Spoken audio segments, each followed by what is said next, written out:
Good morning, brilliant people. Welcome to another beautiful day. Today is Sunday, mga dear. Unya, bago lang ta nakapanghuman og halay sa atong mga gamit, mga sinina and whatsoever. So this time, mamahaw sa ta, no? I have food here on the table right now. Unya, init kaayo day. Bot pa ako kasabot ani akong AC kung saon ako ni siya pag planning. Gets kay old version magud siya mga dear niya naanad magud ko atong kanong latest na ba. So ako pa siyang i-discover. Kaya ang remote control wala po siya ga-function well. So by the way, maayong buntag sa tanan. Welcome to another day to share our beautiful moments together.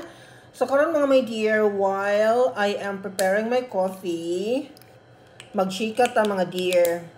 Cause you know, I think most of you are aware nga nag-treatment ko sa akong ngipon. Unya, ingaani magid akong batasan, once gani nga na ako gi-undergo nga usa ka butang. Muadto ko sa social media, especially kaning TikTok, very helpful kay ini siya sa atong tanan.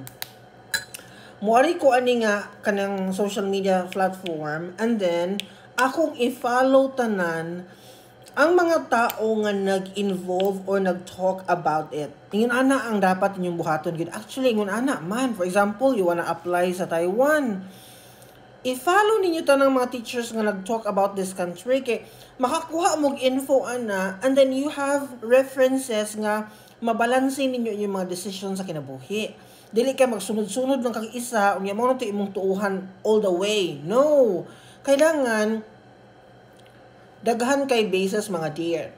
So ako karong gibuhat, sige kog follow lahat murag tanan nga mga dentista sa social media, mga Filipino dentist nga naay mga TikTok account. Ako na salang gina-follow gyud. Kay you know daghan kay kag matun-an. Kay kani atong ngipon man gud. I don't know sa inyo ha.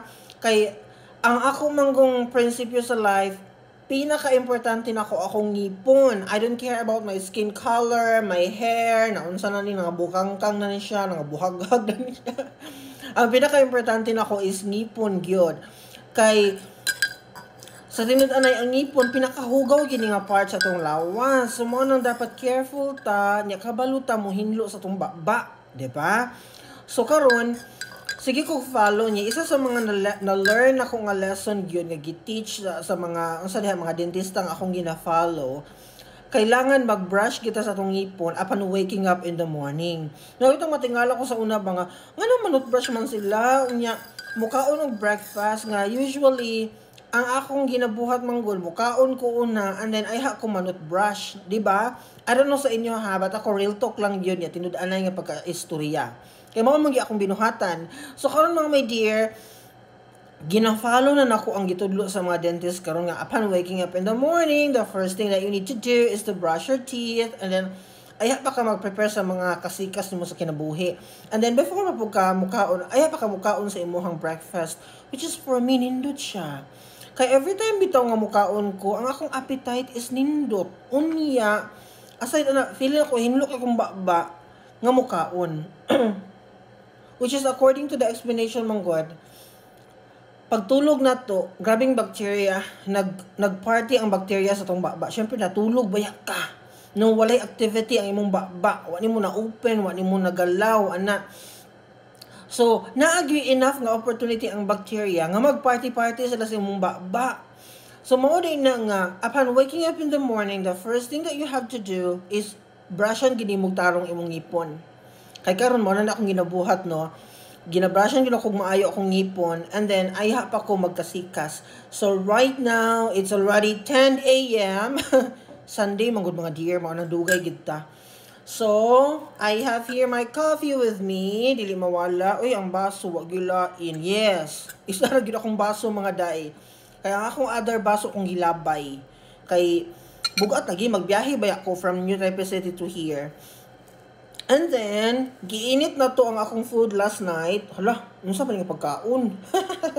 By the way, mao na akong giluto nga kanang food for panihapon gabi panihapon ganino. And then, naa pa may nabilin, ako siyang giinit karon. So, init ni siya day. Init kay ni siya. Hapos, mayabong, mangong. Init kay ni siya, unya. Mao ni atong pamahaw karon wala koy rice ha. Bakante akong plato o. Wala koy rice mga dear kay gikapoy na kog dungag niya. For me, heavy naman ni siya nga pagkaon. Aman po koy banana here nga murag panlaban po na ko ni siya o da. Musukol ka. And then napa koy daghang bread sa refrigerator. So dili sa ako mag-rice karon, unya na akong panihapon mag-rice. Okay? So mo lang to akong i-share sa inyo mga my dear para sa tanan nga nag-care sa ilahang mga ngipon nga for me very important kikaay nga atong bantayan, atong alagaan ang atong mga ngipon mga dear. Very very important for me. Conscious na kay ko ani sa akong ngipon karon day. Sukad nga nag-regular treatment nako sa akong dentist, na ana ko kaugaling dentist nga ginaadtuan para mo check sa akong ngipon. Nagkuan na kay ko, grabe na kay ko kanang conscious sa galaw sa akong ngipon. And for me, very important siya kaayo siya. So, kanang padulong taan nga journey ha sa atong wonderful smile in the future. So, maulang to akong i-share sa inyo mga dear. Hopefully, na amoy makatunan. I'm not a dentist. I'm not saying to you nga dentista ko. But I am just telling to you my experience once gi-apply na ko ang giingon sa doctor nga you have to brush your teeth upon waking up in the morning. See you on my next video. Bye bye. Mamahaw sa ta.